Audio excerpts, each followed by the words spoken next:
আজই ডাউনলোড করুন আর এনজয় করুন আপনার পছন্দের শো।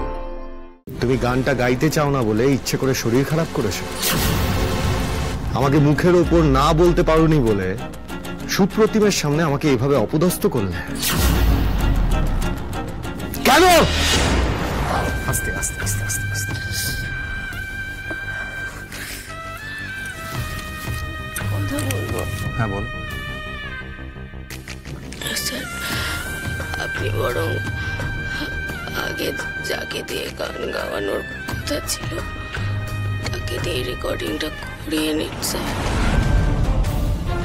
আপনাদের তো তাড়া আছে বলুন, আমার জন্য কেন আটকে থাকবেন বলুন?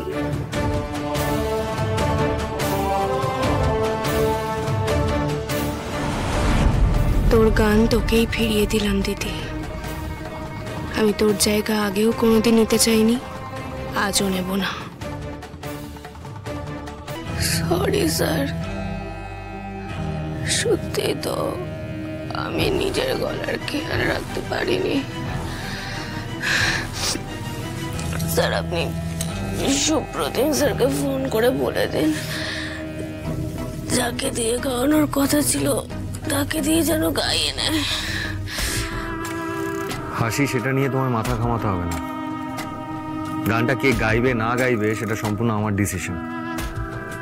তুমি ওষুধ খেয়ে শরীরটা আগে ঠিক করো, একটু রেস্ট নাও।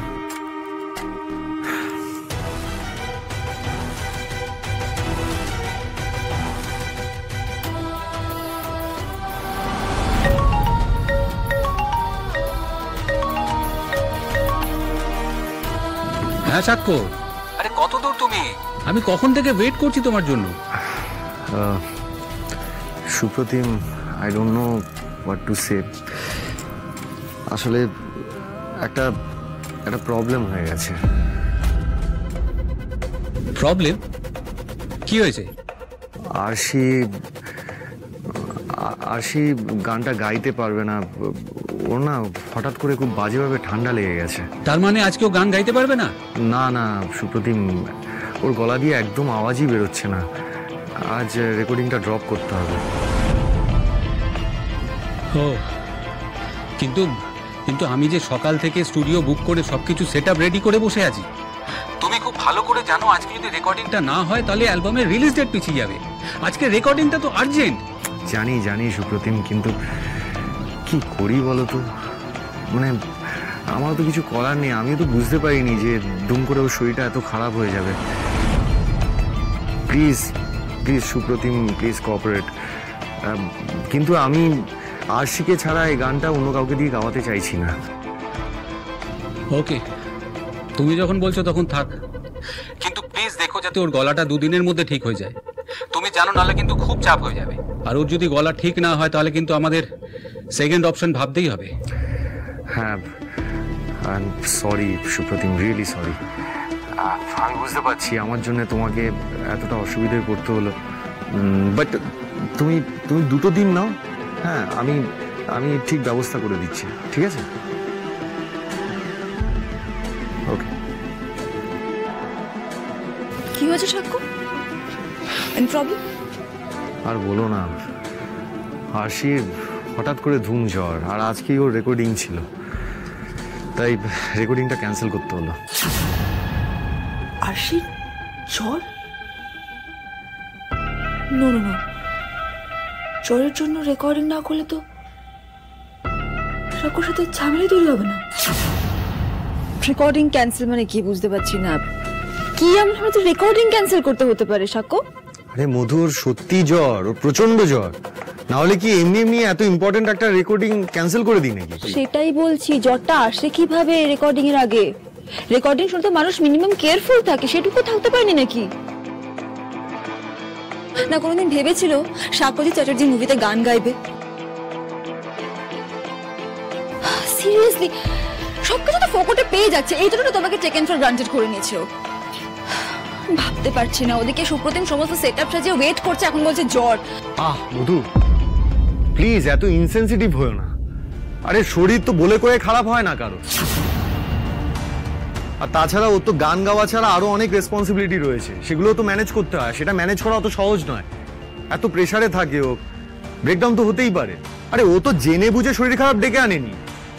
জেনে বুঝে না করুক, অ্যাটলিস্ট যখন শরীরটা খারাপ হচ্ছে একটা ইনফর্ম করা যায়, সেটাকে সেন্স অফ রেসপন্সিবিলিটি বলে, যেটা ওর নেই। অন্তত সুপ্রতিম তাহলে ওয়েট করতো না আজকে ওর জন্য, না? কতটা এম্বারাসমেন্ট হবে বলো তো আমাদের দুজনের। উফ, কিচ্ছু হয়নি জানো তো, অ্যাক্টিং করে পড়ে আছে। যদি তুমি এসে দেখো এখন জ্বর হয়েছে। মধু প্লিজ এসব বাজে কথা বলো না। এখন তুমি চলো এ ঘর থেকে। আর শোনো, আমি ডিরেক্ট ফ্লোরেই যাচ্ছি, তুমিও চলো। আর আসি, গানটা কিন্তু তুমিই গাইবে, ঠিক আছে? আমি দুষ্টুকে পাঠিয়ে দিচ্ছি ওষুধ নিয়ে, ওষুধটা খেয়ে নাও। একবার পাপাইকে ফোন করি। হে বজরংবলী, আমি এত কাণ্ড করে নিজের গলাটা নষ্ট করলাম যাতে দিদি গানটা গাইতে পারে, কিন্তু স্যার যদি এমন গ্যাট হয়ে বসে থাকেন তাহলে তো সব প্ল্যান মাঠে মারা যাবে। দিদি তো আবার ভুল বুঝবে আমায়, কি করি এবার? হ্যাঁ বাবাই, তুমি তাড়াতাড়ি গাড়িটা বের করো। চলো মধু।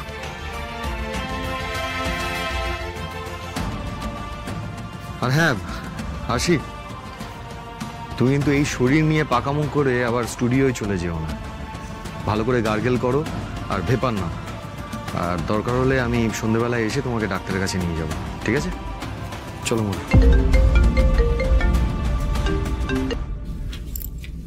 হ্যাঁ মিলন বল। আরে বলছি বৌদির দাঁত কেমন আছে রে? হাসির আবার দাঁতে কি হয়েছে? দাঁতে কিছু হয়নি। ওই কালকেই তো দাঁত তুলেছে বলে আইসক্রিম খাচ্ছিল। আইসক্রিম খাচ্ছিল? কখন বলতো? কালকে অফিস থেকে ফেরার পথে আমার ছেলে ফোন করে এমন বায়না ধরলো আইসক্রিম খাওয়ার, তখন আমি ওই বটতলা যে রিন্টুর দোকান আছে সেখানে গিয়ে আইসক্রিম কিনতে গিয়েছিলাম। সেখানেই তো বৌদিকে দেখলাম আইসক্রিম খাচ্ছিল। একটা আটটা নয়, গোটা 20-30 খানা তো হবেই। আর আমি ঘাবড়িয়ে গিয়ে জিজ্ঞেস করাতে আমাকে কি বললো জানিস? বললো ডাক্তার নাকি বলেছে দাঁত তুলেছে বলে এতগুলো আইসক্রিম খেতে। আচ্ছা আমাকে একটা কথা বলতো, এমন কোন ডাক্তার আছে যে এতগুলো আইসক্রিম খেতে বলে? দেখ, দাঁত ছাড়াতে গিয়ে না আমার গলা খারাপ হয়ে যায়, তাই ভাবলাম একবার তোর থেকে আমি খোঁজ নিই। বলছি আর জ্বর টর আসেনি তো?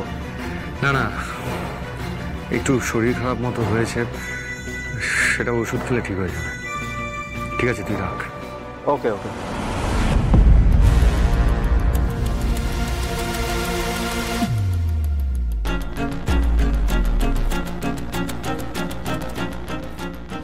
তুমি গানটা গাইতে চাও না বলে ইচ্ছে করে শরীর খারাপ করেছো?